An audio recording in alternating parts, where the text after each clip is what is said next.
What if someone could access your emails, read your private messages, or view sensitive company data without breaking anything? That's what happens when confidentiality fails. Welcome to CyberMigos, cybersecurity made simple.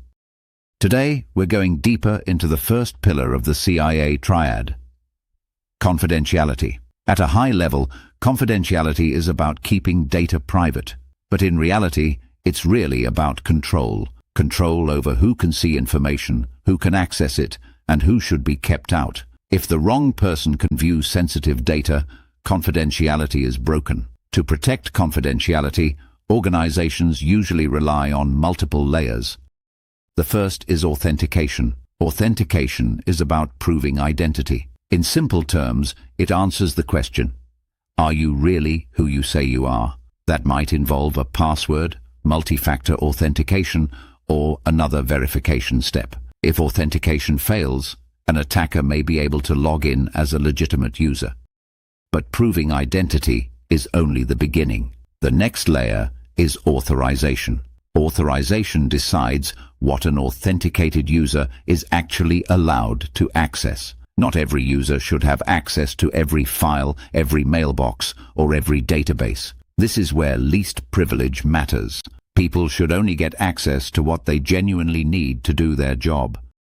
There's another important concept here: accountability. If someone accesses sensitive data, there should be a record of it.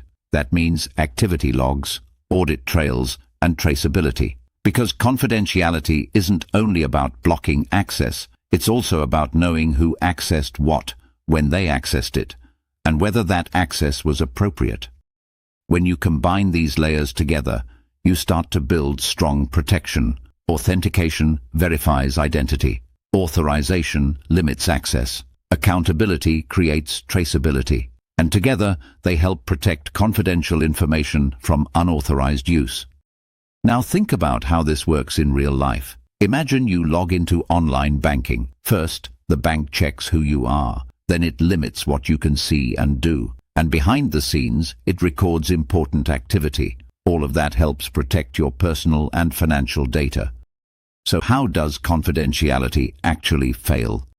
Usually, it's not because of one dramatic hack. It often fails because several weaknesses line up: a weak password, no multi-factor authentication, too much access, poor monitoring, or a user tricked by phishing. And once an attacker gets in, they may be able to read data that was never meant for them.